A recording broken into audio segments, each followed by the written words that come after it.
แต่พระหฤทัยอยู่ในแผ่นดินนี้ดวงใจไทยทุกดวงขอพักดีขอถวายรักนี้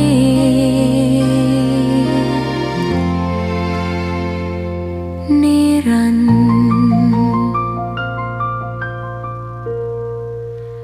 แด่พระพันปีหลวง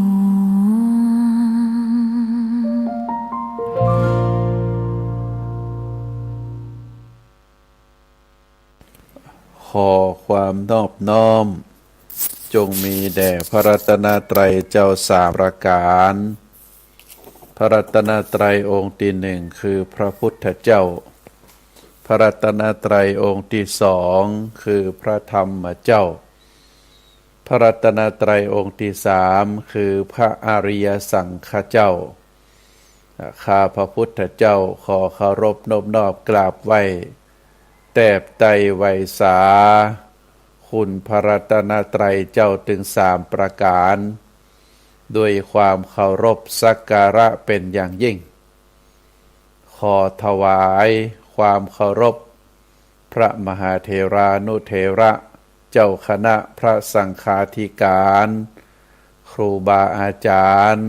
ตลอดถึงพระภิกษุหนุ่มสามเณรน้อยจุตนจุองค์ ขอเจริญพรศรัทธาญาติโยมนักศีลนักบุญทุกท่านต่อแต่นี้ไปอาตมาภาพพระครูปริยัติกิจจาภิวัตร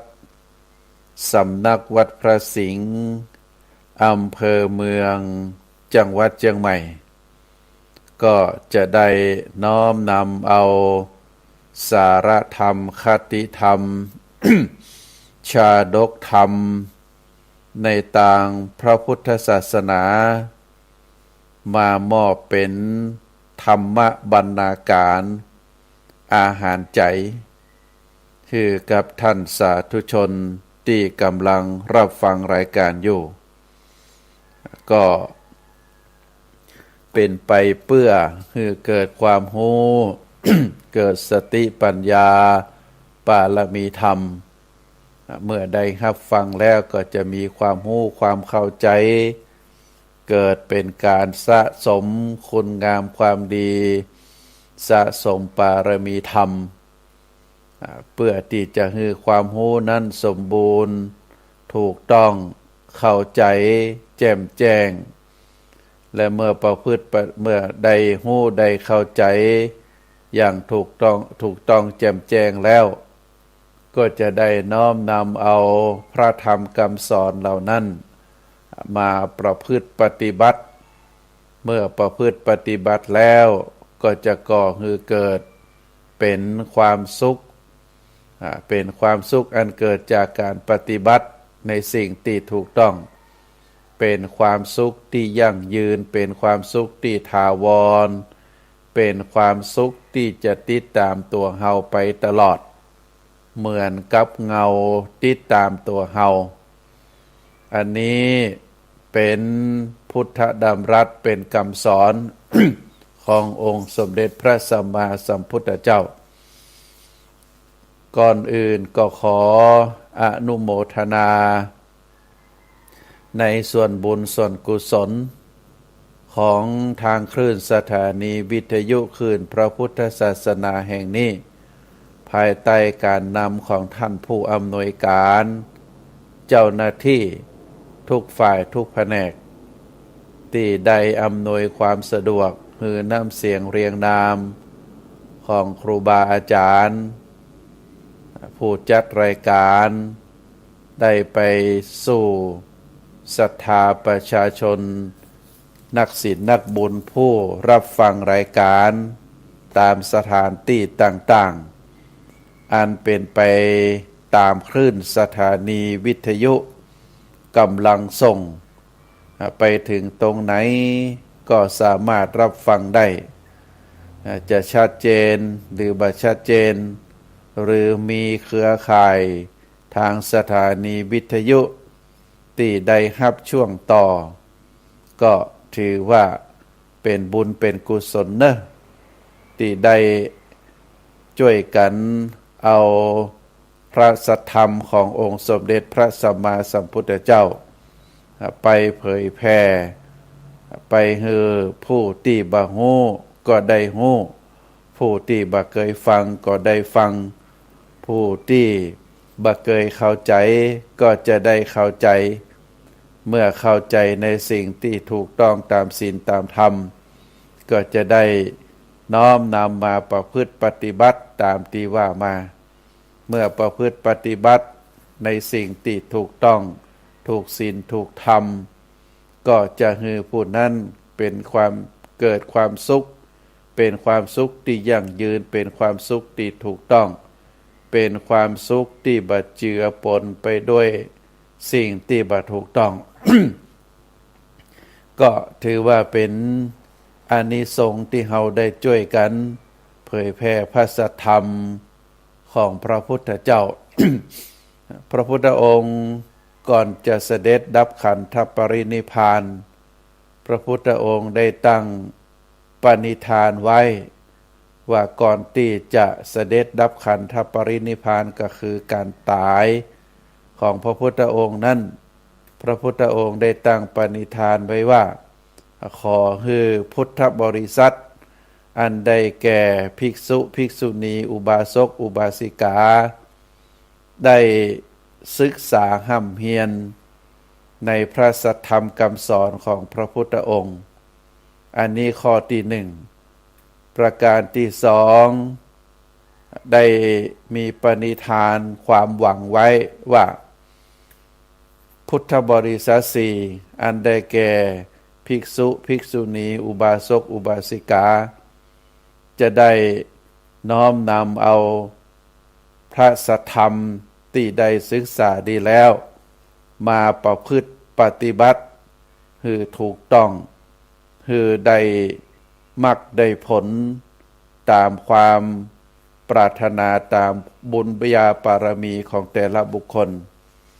ประการที่สามพระพุทธองค์ได้ตั้งปณิธานไว้ว่าเมื่ออุบาสกอุบาสิกาได้ศึกษาห่ำเฮียนได้ประพฤติปฏิบัติพระสัทธรรมแล้วก็จะได้ช่วยกันนำพระสัทธรรมนั้นมาเผยแผ่คือกับคนที่บ่ฮู้ได้ฮู้คนที่บ่เข้าใจได้เข้าใจ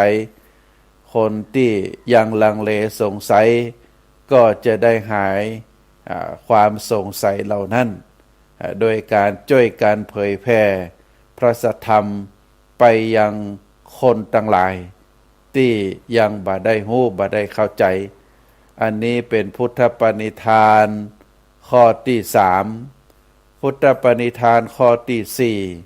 พระพุทธองค์ได้ตั้งความมุ่งมา่ปรารถนาไว้ว่าหากว่ามีพยันตรายได้เกิดขึ้นต่อพระพุทธศาสนาเฮาพุทธบริษัทสี่อันได้แก่ภิกษุภิกษุณีอุบาสกอุบาสิกาก็จะได้ช่วยกันปกป้องพยันตรายต่างหลายเหล่านั้นบางคือเกิดบางคือมีการมาทำร้ายมาเบียดเบียนมาโจมตีพระสัทธรรมขององค์สมเด็จพระสัมมาสัมพุทธเจ้าช่วยการปกป้องบางคือไผมาบิดเบือนพระสัทธรรมคำสอนขององค์สมเด็จพระสัมมาสัมพุทธเจ้าอันนี้เป็นพุทธปณิธานขององค์สมเด็จพระสัมมาสัมพุทธเจ้า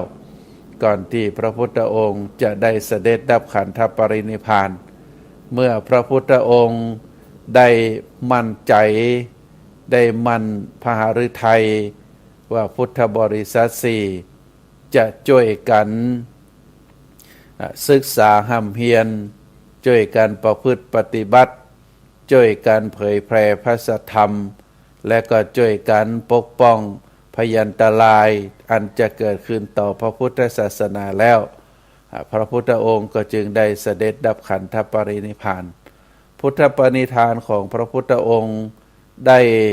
ลุล่วงมาจนถึง 2,500 กว่าปี ก็ถือว่า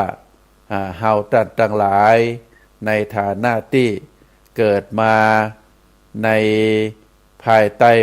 บุญบารมีของพระพุทธศาสนาเฮาก็ได้ช่วยกันประพฤติปฏิบัติในสิ่งที่ถูกต้อง เพราะฉะนั้นท่านสาธุชนทั้งหลายการที่เฮาท่านทั้งหลายได้รับฟังได้เข้าใจได้น้อมนำพระสัทธรรมเหล่านั้นไปประพฤติปฏิบัติจนเข้าใจจนเกิดผลแล้วเฮาก็ช่วยกันเผยแผ่บอกกล่าวแนะนำคนที่บ่ฮู้ได้ฮู้อย่างเช่นอนุชนรุ่นหลังที่เกิดมายังบ่ฮู้ยังบ่เข้าใจก็จะได้ประพฤติปฏิบัติช่วยกันน้อมนำไปสู่ความเป็นพุทธะที่แท้จริง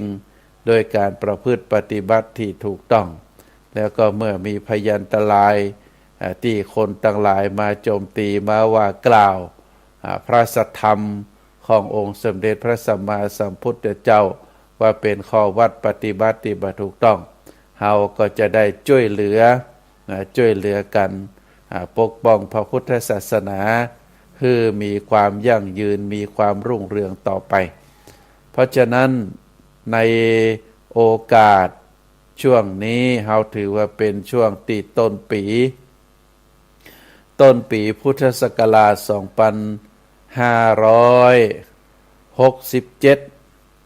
เฮาถือว่าเป็นช่วงปีใหม่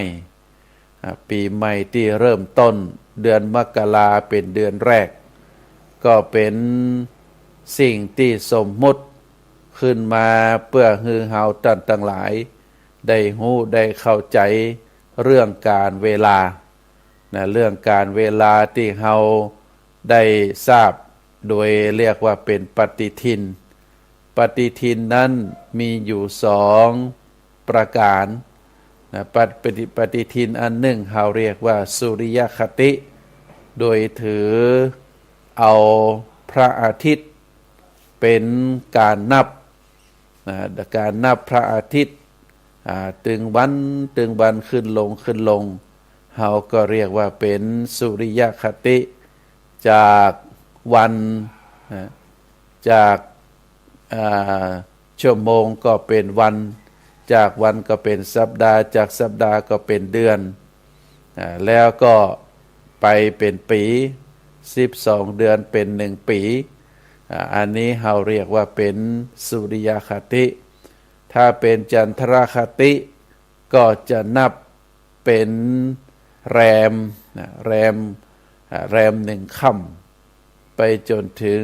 15ค่ำแล้วก็เป็นเดือนขึ้น1ค่ำไปจนถึง15ค่ำก็เป็นเดือนขึ้นเดือนแรมเดือน1เดือน2เดือน3ไปจนถึงเดือน12อย่างเป็นต้นเพราะฉะนั้นนับแบบสุริยคติหรือจันทรคติก็เป็นเช่นเดียวกันในแต่ละปีนั้นเฮาก็มีนักษัตริย์ก็คือเครื่องหมายประจำปีก็จะเป็นสิ่งที่บ่งบอกให้เฮาได้ทราบได้เข้าใจอย่างปีพุทธศักราช 2567 ปีนักษัตริย์คนเกิดปีมะโรงปีงูใหญ่ปีมังกรก็อันเดียวกันเพราะฉะนั้นท่านสาธุชนทั้งหลายก็เฮาจะหันจะเข้าใจว่าในสิ่งที่บรรพบุรุษได้รังสรรค์ให้เฮาท่านทั้งหลายได้มีความรู้ความเข้าใจในวิถีชีวิตความเป็นอยู่ก็จะได้ประพฤติปฏิบัติในสิ่งที่ถูกต้องถามว่าพระสัทธรรมที่พระพุทธองค์ได้ทรงแสดงนั้นก็เพื่อที่จะให้คนทั้งหลายได้ศึกษาได้เรียนรู้แล้วก็นำพระสัทธรรมนั้น ไปประพฤติปฏิบัติเพื่อที่จะเป็นข้อวัดปฏิบัติในการคลี่คลายความทุกข์ความบ่สบายใจนะความทุกข์ใจเราเรียกว่าเป็นเครื่องแก้ปัญหาชีวิตปัญหาของชีวิตที่ทำให้คนเราเกิดความทุกข์โดยใจพระสัทธรรมเป็นเครื่องแก้นะเมื่อได้ศึกษาเมื่อได้ฟังได้เข้าใจแล้วได้น้อมนำไปประพฤติปฏิบัติแล้วก็จะแก้ไขปัญหาความทุกข์อันเกิดจากหลายสิ่งหลายอย่าง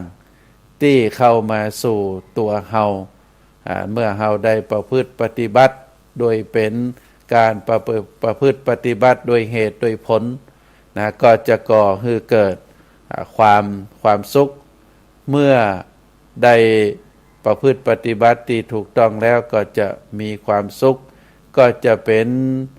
ความสุขในส่วนตนนะส่วนชีวิตส่วนบุคคลนะเมื่อไผได้ประพฤติปฏิบัติในสิ่งที่ถูกต้องบุคคลนั้นก็เป็นชีวิตที่มีความสุขในส่วนตนเป็นความสุขในส่วนของชีวิตกู้นะชีวิตกู้ก็คือชีวิตครอบครัวสามีภรรยานะได้ประพฤติปฏิบัติที่ถูกต้องก็จะเป็นความสุขในส่วนที่เป็นชีวิตกู้ชีวิตเดียวชีวิตกู้ชีวิตของส่วนรวมชุมชนก็เหมือนเดียวกันถ้าคนในทุกคนในชุมชนได้ประพฤติปฏิบัติที่ถูกต้องความเป็นอยู่ในชุมชนก็จะมีความสุขเพราะเป็นสิ่งที่มีความสุขอันเกิดจากการปฏิบัติในสิ่งที่ถูกต้องเมื่อชุมชนได้มีความสุขก็จะส่งผลไปถึงสังคมประเทศชาติแล้วก็ไปจนถึงคนทั่วโลกอันนี้เป็นสิ่งที่ต่อเนื่องกันเพราะฉะนั้นธรรมะคำสอนขององค์สมเด็จพระสัมมาสัมพุทธเจ้าเป็นธรรมะที่ช่วยแก้ไขปัญหาชีวิตอันเกิดจากการฟังเกิดจากการประพฤติปฏิบัติเกิดจากการได้เข้าใจแล้วก็น้อมนำมาประพฤติปฏิบัติในพระสัทธรรมนั้นๆก็เป็นไปตามเหตุตามปัจจัยเพราะฉะนั้นท่านสาธุชนทั้งหลายในช่วงปีใหม่เริ่มต้นปีใหม่อยากจะฝากข้อคิดนะคือกับท่านสาธุชนได้พินิจพิจารณาข้อความที่นักปราชญ์เปิ้นได้กล่าวไว้ชีวิตจะเป็นไปอย่างที่ชีวิตจะบ่เป็นไปอย่างที่เฮาคิดแต่ชีวิตจะเป็นไปอย่างที่เฮาทำชีวิตจะบ่เป็นไปอย่างที่เฮาคิดแต่จะเป็นไปตามที่เฮาทำอันนี้เป็นข้อคิดที่เฮาฟังพินิจพิจารณาอย่างท่วนทีชีวิตจะบ่เป็นไปอย่างที่เฮาคิดแต่ชีวิตจะเป็นไปอย่างที่เฮาทำข้อความตรงนี้ก็บ่งบอกคือตัวเฮาตั้นทั้งหลายได้ทราบว่าชีวิตของเฮานั้นตัวตนของเฮานั้นประกอบไปด้วยสองส่วนแยกแยะให้ดีส่วนที่หนึ่งก็คือส่วนที่เฮาสามารถมองหันสัมผัสได้อันได้แก่ร่างกายตั้งแต่ศีรษะจรดเท้าได้เอาเสื้อเอาผ้ามานุ่งห่มให้ดูดีได้หวีผมได้แต่งหน้าได้ใส่รองเท้าได้ใส่เครื่องประดับก็ดูมีความงดงามตามวัยตามเหตุตามผลอันนี้เราเรียกว่าเป็นร่างกายในส่วนแห่งส่วนหนึ่งที่ประกอบเป็นตัวตนเฮาก็คือในส่วนจิตใจเป็นสิ่งที่เฮาสัมผัสได้มีความรู้สึกมีความนึกคิดมีความรู้มีความเรียกว่ามีความรู้มีความรู้สึกมีความคิดมีการปรุงแต่งอันนี้เราเป็นส่วนของความคิด แต่เฮาบ่สามารถที่จะมองหันได้นะเมื่อคนใดเป็นตัวเป็นตนมีความรู้สึกมีชีวิตขึ้นมาอันประกอบไปด้วยสองส่วนนี้ก็จะเป็นบุคคลที่เป็นคนที่มีความรู้สึกนึกคิดมีการกระทำต่างๆเฮาเรียกว่าตัวตนของเฮาเพราะฉะนั้นตัวตนของเฮานั้นจะบ่เป็นไปอย่างที่เฮาคิดแต่จะเป็นไปตามที่เฮาได้กระทำได้ประพฤติปฏิบัติทุกคนนั้นคิดแต่ถ้าคิดแล้วบ่กระทำก็บ่เกิดผลใดๆแต่ว่าความคิดนี้พระพุทธองค์ว่าถ้าบุคคลใดคิดแล้วสั่งคือกายทำอันนั้นจึงจะสำเร็จผลเป็นการกระทำมีเหตุมีผลออกมาถ้ากระทำในสิ่งที่ดีสิ่งที่ถูกต้องสิ่งที่เป็นไปตามศีลตามธรรมการประพฤติปฏิบัตินั้นก็จะสำเร็จผลเป็นการกระทำที่เป็นไปตามจิตใจที่สั่งมาบ่ว่าจะเป็นฝ่ายดีหรือบ่ฝ่ายดีเพราะฉะนั้นคนเฮาทุกคนนั้นมีจิตเป็นประธานมีจิตเป็นหัวหน้าร่างกายกระทำตามคำสั่งของจิตเพราะฉะนั้นจิตใจนี่เป็นสิ่งสำคัญที่สุดจิตใจเป็นใหญ่จิตใจเป็นประธานจิตใจจะเป็นผู้ที่สั่งกายให้กระทำเป็นผู้ที่สั่งกายให้แล้วก็คิดปรุงแต่งตัวเพราะฉะนั้นสิ่งที่เฮาทั้งหลายเมื่อปะผู้คนเพราะว่าจะเป็นคนใดแม้แต่คนในครอบครัวเป็นสามีภรรยาเป็นลูกเป็นหลานเป็นพ่อเป็นแม่เป็นปู่ย่าตายายเป็นพี่เป็นน้อง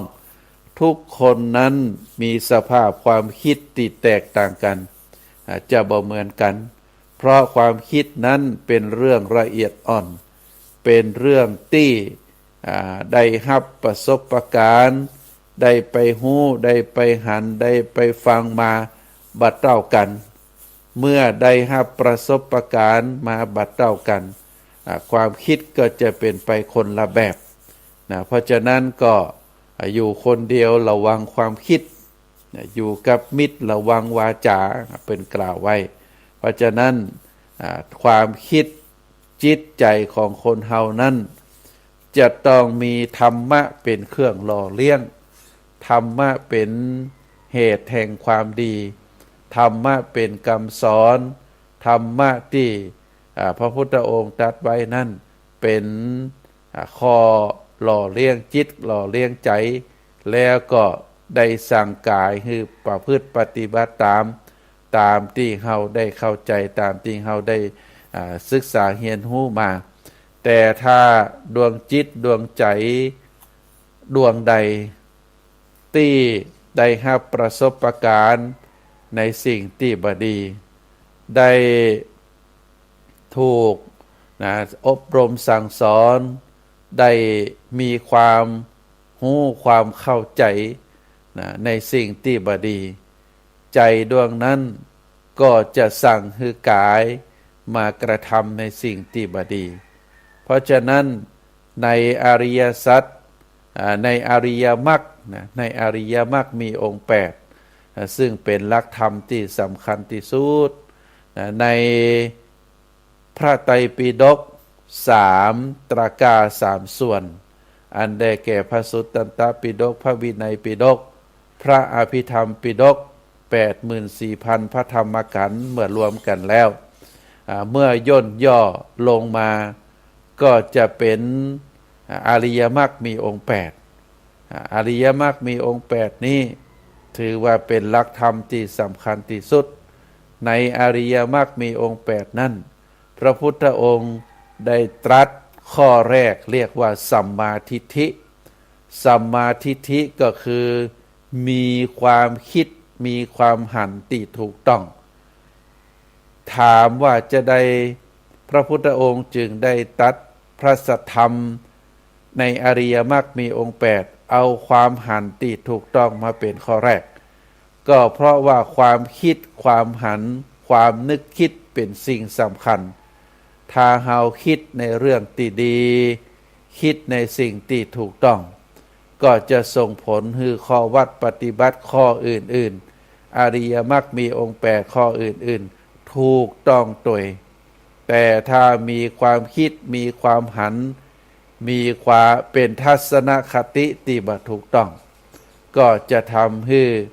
ข้อวัดปฏิบัติในอริยมรรคมีองค์8ก็จะบ่เกิดขึ้นบ่เป็นไปในทางที่ถูกต้องบ่เป็นไปในทางที่พระพุทธองค์ได้กล่าวไว้เพราะฉะนั้นเราถือว่าในเรื่องของจิตของใจอันนี้เป็นสำคัญที่สุดเราจะต้องปลูกฝังจิตปลูกฝังใจโดยการเอาพระสัทธรรมไปเป็นเครื่องหล่อเลี้ยงเมื่อดวงจิตดวงใจดวงใดที่มีพระสัทธรรมเป็นเครื่องหล่อเลี้ยงแล้วจะก่อให้ผลดวงจิตดวงใจดวงนั้นคิดปรุงแต่งในทางที่ถูกต้องนะตามที่อาตมาภาพได้กล่าวไว้ว่าชีวิตจะบ่เป็นไปตามที่เฮาคิดแต่ชีวิตจะเป็นไปตามที่เฮาได้กระทำตรงนี้ก็บ่งบอกให้ศรัทธาท่านสาธุชนได้รู้ได้เข้าใจว่าการที่เฮาได้นับว่าเป็นการกระท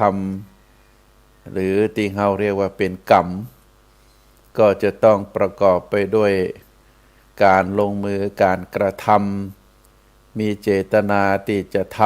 ำแล้วก็เจ้าตัวก็รู้ว่าสิ่งที่ทำลงไปนั่นเป็นความตั้งใจเป็นสิ่งที่จงใจที่จะกระทำถ้าหากว่าเฮา เพียงแต่คิดแต่บ่ได้ลงมือการกระทำกรรมนั้นก็ยังบ่สำเร็จเสร็จสมบูรณ์แต่ถ้าเมื่อใดที่เฮาได้ลงมือการกระทำสื่อว่าสำเร็จเป็นกรรมเกิดขึ้นทันทีทันใดเพราะฉะนั้นตัวตนของเฮาจะกระทำอันใดก็จะประกอบไปโดยการกระทำที่3ต่างกายต่างวาจาต่างใจก็ถือว่าเป็นการกระทำดังเนินเป็นความคิดเมื่อจิตคิดจะใดก็จะสั่งกายให้ทำจะนั้นทุกอย่างมีเหตุมีผลของมันเฮาจะหันว่าทุกอย่างนั้นมีเหตุมีผลของมันทุกอย่างเป็นไปตามเหตุตามปัจจัยของมันเองทุกอย่างจะเป็นไปตามกฎธรรมชาติบ่มีไผที่จะฝืนธรรมชาติได้ธรรมชาติก็คือกฎของธรรมะหลักของธรรมหลักของความประพฤติหลักของความเป็นจริงเพราะฉะนั้นท่านสาธุชนทั้งหลายในปีใหม่ปีนี้ ปีใหม่ที่กำลังมาถึงนี้หากว่าเฮาทั้งหลายได้ตั้งใจประพฤติปฏิบัติตั้งใจที่จะดูแลตัวตนของเฮาเองดูแลถึงร่างกายดูแลถึงจิตใจคำว่าดูแลตรงนี้ก็คือมีสติกำกับมีสติกำกับถึงการคิดถึงกำอู้ถึงการกระทำเมื่อเฮามีสติกำกับอยู่แล้วก็พยายามมีความรู้สึกตัวว่าเฮาจะทำเฮาจะอู้เฮาจะคิดในสิ่งที่ดีเมื่อเฮาทำเฮาอู้เฮาคิดแต่สิ่งที่ดีๆผลที่เกิดขึ้นกับตัวเฮา ก็จะเป็นผลดีในศรัทธาญาติโยม แล้วเรียกว่าเมื่อเฮาทำเหตุดีย่อมได้รับผลดี ผลดีเกิดขึ้นกับตัวเฮาก็เพราะว่ามาจากเหตุการกระทำกรรมที่อู้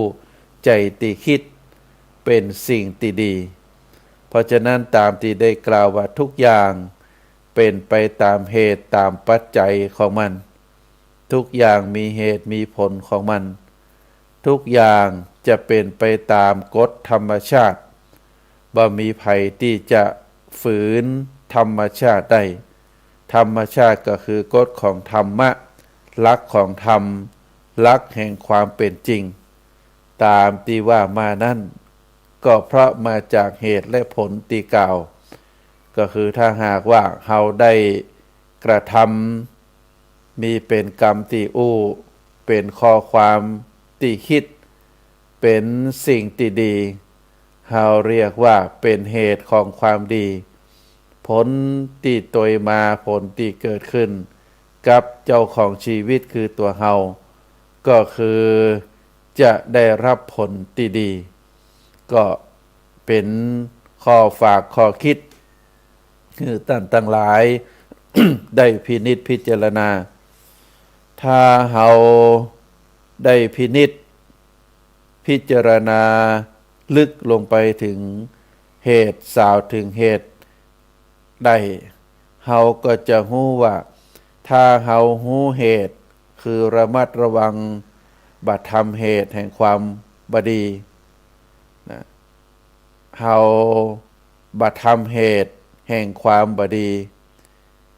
เฮาจะบัดทำเหตุแห่งความบัดถูกต้อง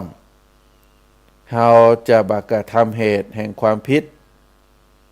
เพราะเมื่อเฮาทำเหตุบดีทำเหตุที่บัดถูกต้องทำเหตุแห่งความผิด ก็เฮาก็จะได้รับผลที่บดีจะได้รับผลที่บัดถูกต้องแล้วก็เป็นผลที่ บัดประทับใจมีแต่ความผิดพลาดเกิดมาจากเหตุที่บดีถ้าเฮาหันผลเฮาผลที่เฮาได้รับผลที่เกิดขึ้นกับตัวกับตนเฮาถ้าเป็นผลที่ดีเป็นผลที่เกิดจากเป็นผลที่เป็นความถูกต้องเป็นผลที่มีความประทับใจเป็นผลที่น่าภาคภูมิใจ ก็สามารถสาวไปถึงเหตุได้สามารถอนุมานไปถึงเหตุได้สิ่งที่ดีๆที่เกิดขึ้นกับตัวเฮานั้นสิ่งที่ดีๆที่เกิดขึ้นกับครอบครัวเฮาสิ่งที่ดีๆเกิดขึ้นกับสังคมเฮาเกิดกับประเทศชาติเฮาบ่ว่าจะเป็นสิ่งที่ดีเป็นสิ่งที่ถูกต้องเป็นสิ่งที่บ่ผิดศีลบ่ผิดธรรมก็เพราะว่าเฮาทั้งหลายได้ทำเหตุแห่งความดีจึงมีผลดีเกิดขึ้นตอบแทนอันนี้เป็นหลักสัจธรรมตามที่กล่าวมาเพราะฉะนั้นท่านสาธุชนทั้งหลายก็ฝากให้ท่านสาธุชนได้พินิจพิจารณาว่าการที่เฮาท่านทั้งหลายได้ประสบพบแต่สิ่งที่ดีก็เพราะว่าเฮาทำเฮาเฮาคิดในสิ่งที่ดีหากว่าไผต้องการที่จะให้ชีวิตประสบผลสำเร็จประสบแต่สิ่งที่ดีประสบแต่สิ่งที่เป็นประโยชน์พบแต่สิ่งที่ก่อให้เกิดความสุขเฮาก็จะต้องนึกจะต้องคิดต้องพิจารณาโดยมีสติกำกับว่า เฮานั้นจะกระทำเหตุแห่งความดีจะคิดเป็นสิ่งที่ดีเพราะเฮาคาดหวังว่าสิ่งที่ดีๆนั้นที่เฮาได้กระทำลงไปกรรมที่ดีๆที่เฮาลงไปความคิดที่ดีๆ ที่เฮาใจเป็นความคิดด้านบวกความคิดในทางด้านที่สร้างสรรค์หล่อเลี้ยงจิตใจของเฮาก็ตลอดปีนั้นปีใหม่ที่มาถึงและก็ตลอดปีที่เฮาจะเป็นอยู่นั่นเฮาก็จะพบแต่ความดีพบแต่ความสุขอันนี้เป็น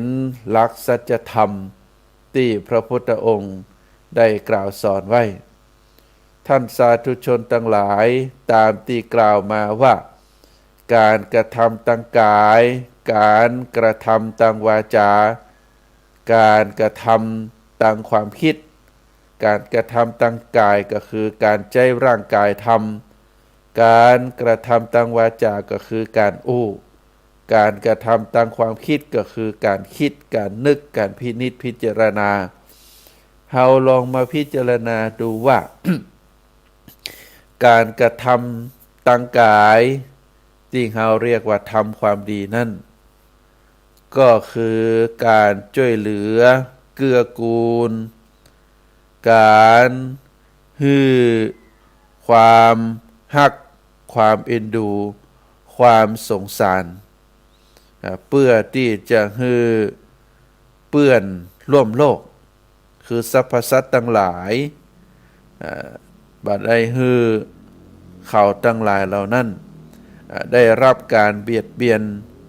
บ่ฮือได้ถูกฆ่าบ่ฮือได้ถูกทำร้ายบ่ฮือได้ละการเอารับเอาเปรียบโดยอคติเพราะความฮักเพราะความจังเพราะความชอบ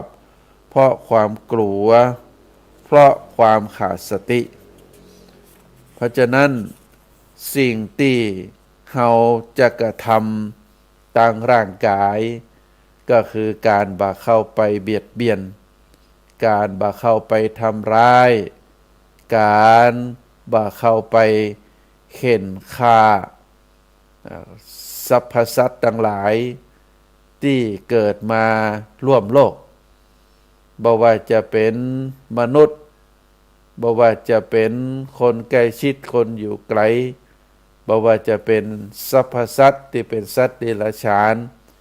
สัตว์บินโดยปีกสัตว์เดินโดยเท้าสัตว์บ่มีเท้าเพราะว่าสัตว์ทั้งหลายเหล่านั้นต่างก็ฮักตัวกลัวตายต่างก็มีความหวังที่จะมีความเป็นอยู่ด้วยความสะดวกสบายแต่ถ้าหากว่าเฮาได้ยึดศีลยึดธรรมยึดความถูกต้อง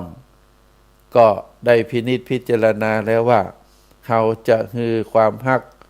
ความช่วยเหลือความสงสารต่อสัตว์ทั้งหลายเหล่านั้นบ่เอากายบ่เอาร่างกายของเฮานี้ไปเบียดเบียนไปทำร้ายไปเข็นไปฆ่าอันนี้ถือว่าเป็นการกระทำทางกายอันที่หนึ่งการที่บ่นำร่างกายไปลักทรัพย์บ่เอาร่างกายไปลักไปขโมยไปแย่งชิงไปปล้นไปฆ่าเอาทรัพย์สินเงินทองของบุคคลอื่นบ่ใจร่างกายไปทำสิ่งที่บ่ดีแต่เฮาใจร่างกายที่ได้จากพ่อจากแม่มาประกอบสัมมาชีพประกอบอาชีพที่ถูกต้องบ่ผิดศีลบ่ผิดธรรมบ่ผิดกฎหมายใจความขยันหมั่นเพียรใจความขยันหมั่นเพียรในการประกอบอาชีพเมื่อได้ทรัพย์สินเงินทองที่หามาได้โดยนำพักน้ำแรงด้วยความขยันก็หันคุณค่าของทรัพย์สินเงินทองเหล่านั้นโดยการรักษาไว้เอามาใช้จ่ายในสิ่งที่จำเป็นเอามาใช้จ่ายในเรื่องอาหารการกินประจำวันเอามาใช้จ่ายในการดูแลรักษาคนภายในครอบครัวเอามาใช้จ่ายในสิ่งที่อำนวยความสะดวกเอามาใช้จ่ายในการดูแลโดยเฉพาะพ่อแม่ปู่ย่าตายายผู้สูงอายุเอามาใช้จ่ายในส่วนที่เป็นคุณงามความดี ได้เอามาทนุบำรุงพระพุทธศาสนาเอามาฝากเป็นอริยทรัพย์ไว้ในพระพุทธศาสนาอันนี้เราถือว่าเป็น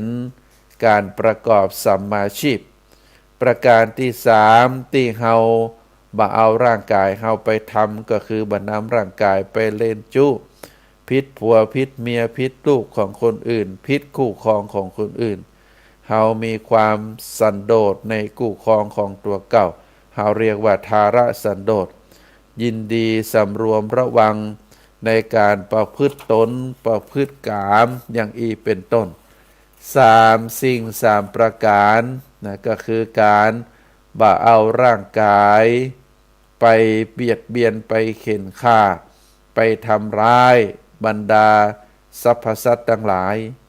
บ่เอาร่างกายไปแย่งไปชิงไปลักขโมยไปจี้ปล้นคนอื่นแล้วก็บ่เอาร่างกายไปกระทำที่พิษประเวณีพิษลูกพิษเมียพิษ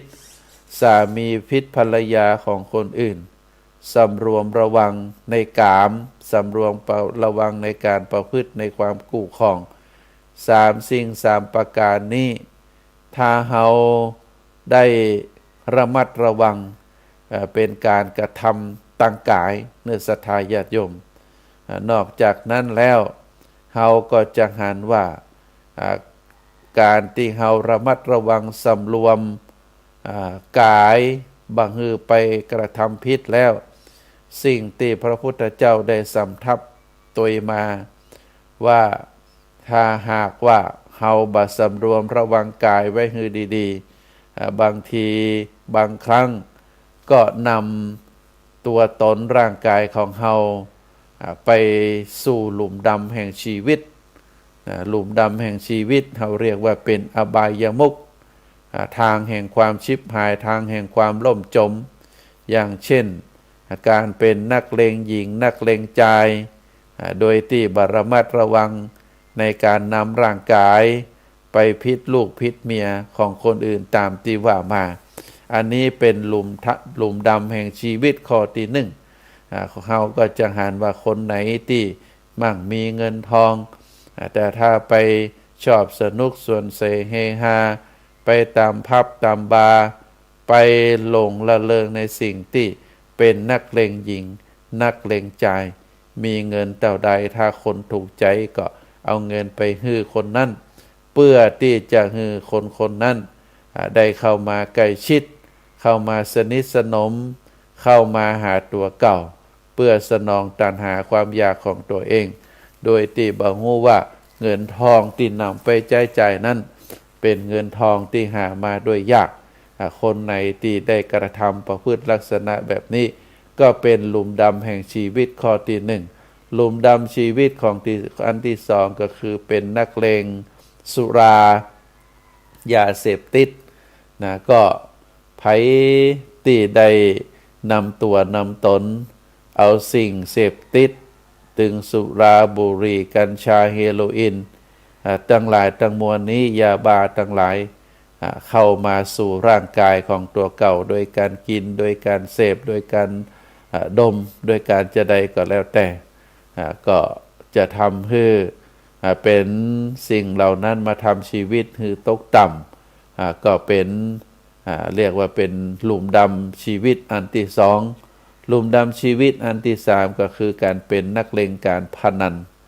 การพนันขันต่อการพนันขันต่อมีการ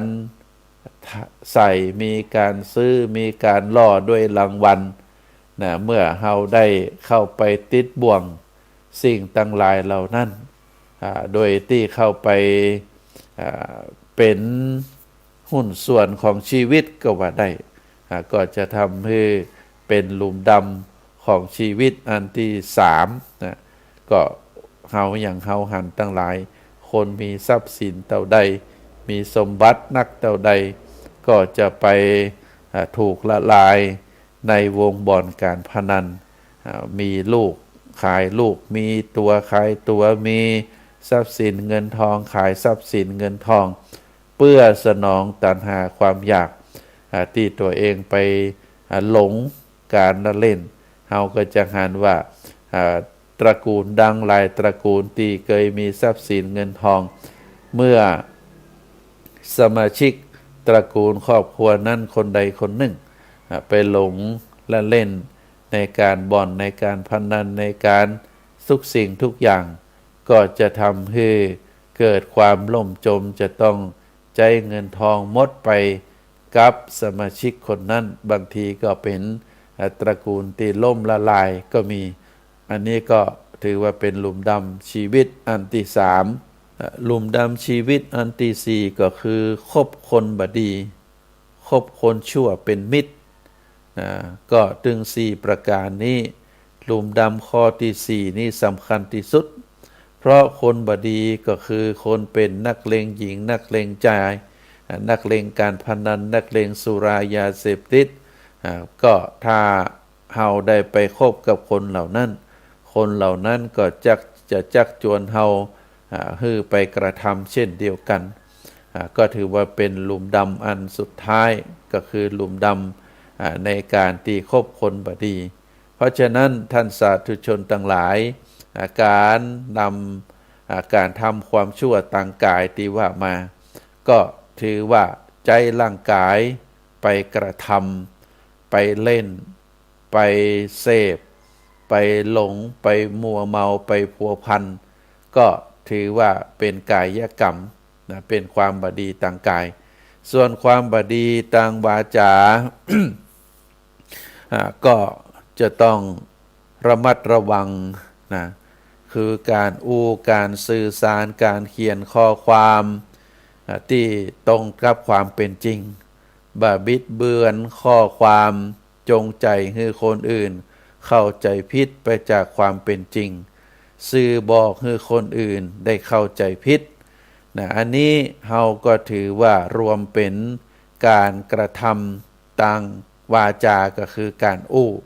การสื่อสารการเขียนข้อความก็ต้องระมัดระวังถ้าหากใครทำเรื่องบ่จริงคือเป็นเรื่องจริงข้อความเท็จพยายามอธิบายคือเป็นความถูกต้อง อันนี้ถือว่าเป็นการกระทำความผิดทางวาจาโดยเฉพาะกรรมกรรมจากรรมกรรมจาก่อนจะเฮาเป็นเจ้าของกรรมเมื่อไปแล้วกรรมนั่นเป็นเจ้าของเฮาเพราะฉะนั้นกรรมที่เฮาจะทำนั้นต้องเป็นกรรมเฮาจะต้องสื่อสารเขียนข้อความที่เป็นจริงเฮาจะต้องจะต้องสื่อสารจะต้องเขียนข้อความที่บ่หยาบคายเป็นข้อความสุภาพเป็นกำอ่อนหวานเป็นข้อความที่ประทับใจเป็นใจความเป็นข้อความที่มีใจความถูกต้องเหมาะสมประการที่สามก็คือจะต้องจะต้องสื่อสารจะต้องเขียนข้อความที่เป็นประโยชน์ทำให้คนฟังหรือทำให้คนอ่านได้รับความรู้ได้รับประโยชน์เกิดแรงบันดาลใจในการประกอบคุณงามความดีจะต้องบ่เขียนบ่สื่อสารที่เป็นสิ่งที่ไร้ประโยชน์เป็นสิ่งที่เพ้อเจ้อหาประโยชน์จะนะบ่ได้ประการที่สี่ก็คือจะบ่จะบ่เขียนจะบ่สื่อสารจะบ่ทำข้อความที่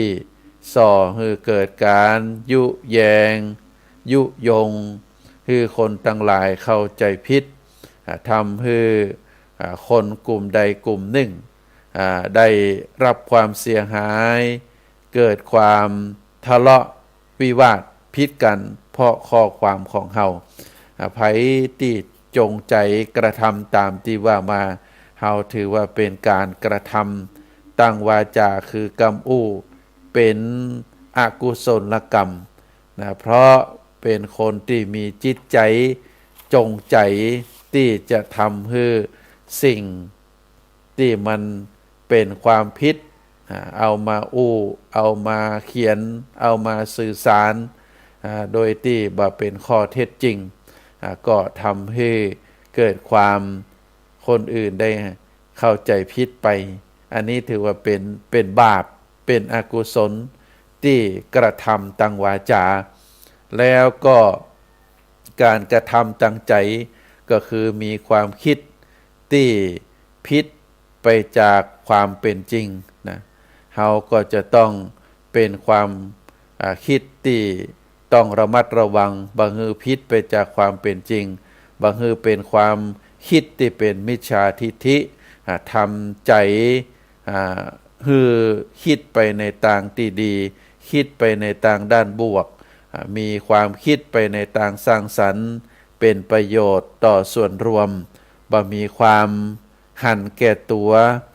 บ่คิดเครียดแค้นบ่คิดที่เป็นไปในด้านเฮามองทุกสิ่งทุกอย่างเป็นความคิดที่กว้างเป็นความคิดไปในทางที่ดีเฮาบ่คิดที่จะโลภเอาของคนอื่นมองทรัพย์สินของคนอื่นเป็นเหมือนกับวัตถุที่ไร้ค่าแล้วก็บ่คิดอาฆาตพยาบาทบ่ผูกใจเจ็บบ่คิดปองร้ายคนอื่นมีแต่ความคิดที่มองโลกในแง่ดีบ่คิดในแง่ร้ายมีความคิดทางด้านลบมองทุกคนเป็นศัตรูอาฆาตพยาบาทคิดหาหนทางที่จะแก้แค้นคนอื่นอันนี้ถือว่าเป็นเรื่องที่บดีเป็นความเราเรียกว่าเป็นมโนกรรมนะเป็นมโนกรรมเป็นกรรมทางด้านจิตใจเพราะฉะนั้นเราจะต้องมีจิตใจนั้นที่ถูกหล่อหลอมไปด้วยเมตตาถูกหล่อหลอมไปด้วยความคิดทางด้านดีมองทุกคนสรรพสิ่งสรรพสัตว์เป็นเปื้อนร่วมโลกนะสรรพสิ่งสรรพสัตว์เป็นเปื้อนร่วมโลกเราจะอยู่คนเดียวบ่ได้เราต้องอาศัยคนอื่นเมื่อทุกคนได้เป็นเปื้อนอยู่ร่วมโลกโดยความมีเมตตาอารีต่อกันเราก็ถือว่าเป็นสิ่งที่น่าประทับใจนะเพราะฉะนั้นก็ฝากคือศรัทธาญาติโยมทั้งหลายได้พินิจพิจารณาเนอะในช่วงส่งท้ายปีเก่าตอนรับปีใหม่แล้วตอนนี้ก็ถือว่ามาถึงปีใหม่แล้วถ้าเราได้กระทำได้ได้คิดตามที่ว่ามาถือว่าเป็นเหตุแห่งความดีเมื่อเราได้ทำเหตุแห่งความดีผลดีก็จะตวยเราไปตลอดปีก็ถือว่าเป็นชีวิตที่มีความสุขเป็นชีวิตที่ประสบผลสำเร็จเราก็จะอยู่ไปด้วยความสุขความสบายความเจริญรุ่งเรืองก็ฝากให้ศรัทธาญาติโยมได้พินิจพิจารณาอาตมาภาพขอนำรายการจากท่านสาธุชนไปก่อนไว้โอกาสหน้าเฮาได้มาปากันแฮมขอเจริญพร